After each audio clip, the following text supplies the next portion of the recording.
हमारा पाठ चल रहा था हमारे चारों ओर वायु। क्या चल रहा था? हमारे चारों ओर वायु।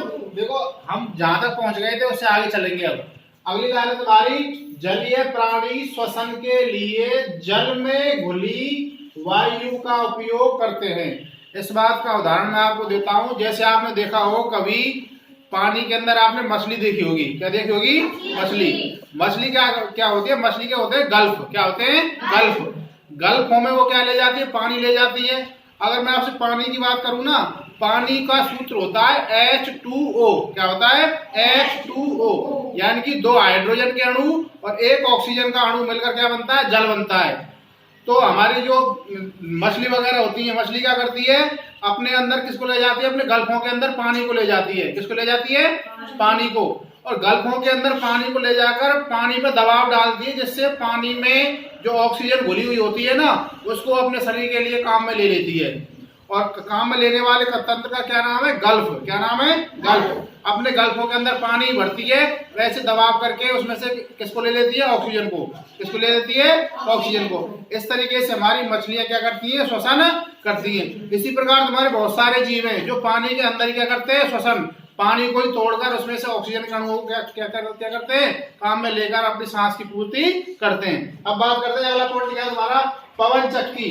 पवन से चलने वाली युक्ति है जो डायनेमो की सहायता से विद्युत उत्पन्न करती है। देखो पवन चक्की का मतलब होता है एक बहुत सारा ऐसे बड़ा पंखा होता है। क्या होता है? बड़ा पंखा।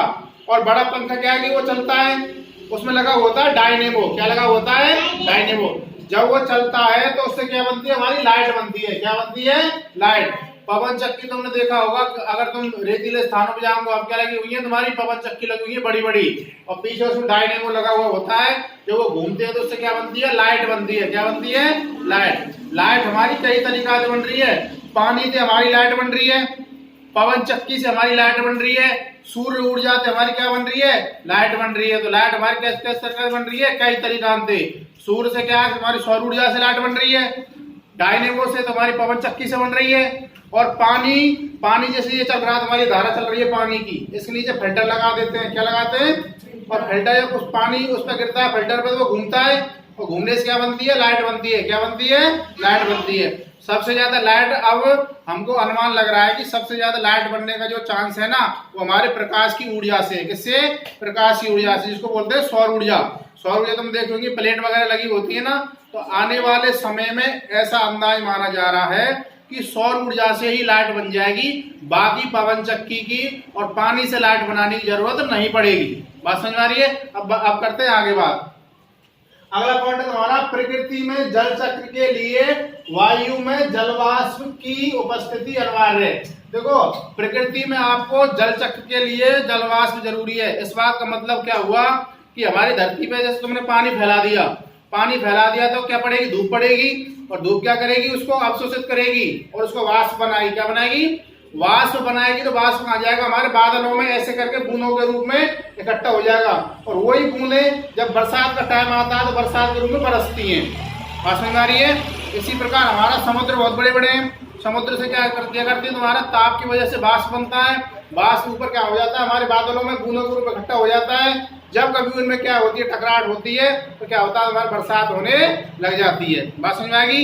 इसलिए हमारा जलवाष्प का चक्र होना जरूरी है। अब बात करते हैं आगे। जलने की क्रिया में केवल ऑक्सीजन की उपस्थिति ही संभव है। इस बात का मतलब यह है कि अगर तुमको आग लगानी है ना, कहीं पे भी माचिस से आग लगानी है या फिर कहीं पे भी आग लगानी है, यानी कि अग्नि प्रज्वलित करनी है, आपको क्या करनी है? अग्नि प्रज्वलित करनी है। उसके लिए ऑक्सीजन होना जरूरी है। जैसे मैं आपको आपने देखा होगा खेल दिखा बारे पे, वो माचिस क्या जलाते हैं? आग जलाते हैं, और मुंह में क्या कर लेते हैं? वो माचिस की तीली को अंदर डाल लेते हैं, और क्या होता है? माचिस तीली अंदर जाके बुझ जाती है। क्या होता है? बुझ जाती है। क्यों? कि हमारे अंदर क्या हो जाती है? ऑक्सीजन की अनुपस्थिति हो जाती है। क्या हो जाती है? ऑक्सीजन की अनुपस्थिति। यानी तुम जैसे तुमने माचिस जलाई, और माचिस जला के तुमने क्या करा? अपने अंदर डाल लिया और मुंह को बंद कर लिया, तो क्या हुआ? तुम्हारा ऑक्सीजन क्या हुआ? अनुपस्थिति हो गई।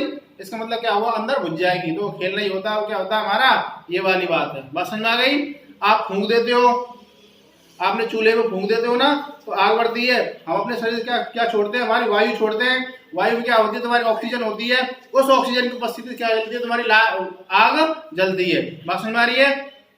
अब चलते हैं आगे। अब देखो हम बात करते हैं कार्बन डाइऑक्साइड गैस की उपस्थिति में घुटन महसूस होती है। देखो कार्बन डाइऑक्साइड गैस होती है तुम्हारी CO2 तुम्हारी घुटन महसूस करती है। तुम देखा होगा जब हमारी अंगीठी वगैरह जलती है क्या होता है, घुटन होती है धुएं से। अगर आप कभी कमरे में, बंद कमरे में सोते हो और भीतर अगर अंगीठी जला लेते हो तो अंगीठी जलाने से भीतर कार्बन मोनोऑक्साइड गैस बन जाती है। कौन सी गैस बन जाती है, कार्बन मोनोऑक्साइड गैस। वो दम घोटू गैस ऐसी है, वो आदमी को मार ही देती है। क्या करती है, आदमी को मार देती है। कौन सी, कार्बन मोनोऑक्साइड गैस। इसलिए कभी भी बंद कमरे में हमको अंगीठी जलाकर नहीं सोना चाहिए। अब बात करते हैं आगे। धुएं में कुछ गैसें व सूक्ष्म धूल के कण होते हैं जो प्राय हानिकारक होते हैं, ये बात सबको पता है। अब बात करते हैं आगे। हमारी नाक में छोटे छोटे बाल श्लेष्मा उपस्थित होती है जो धूल के कणों को श्वसन तंत्र में जाने से रोकते हैं। तुमने सुना होगा जब हम कभी भी हम सब जब सांस लेते हैं ना तो हमारे क्या होते हैं, छोटे छोटे रुएं होते हैं। कौन होते हैं, रुएं या बाल होते हैं नाक में, और उसमें श्लेष्मा पाई जाती है। क्या पाई जाती है, श्लेष्मा। तो छोटे मोटे जो धूल के कण रहे उन्हें क्या कौन रोक लेते हैं, बाल। और उससे भी अगर कोई ज्यादा है तो किसको रोक लेती है, श्लेष्मा। उसके बाद हमारी सांस जाती है। इसलिए हमको सांस कहां से लेनी चाहिए, नाक से। ठीक है भाई। बाकी नेक्स्ट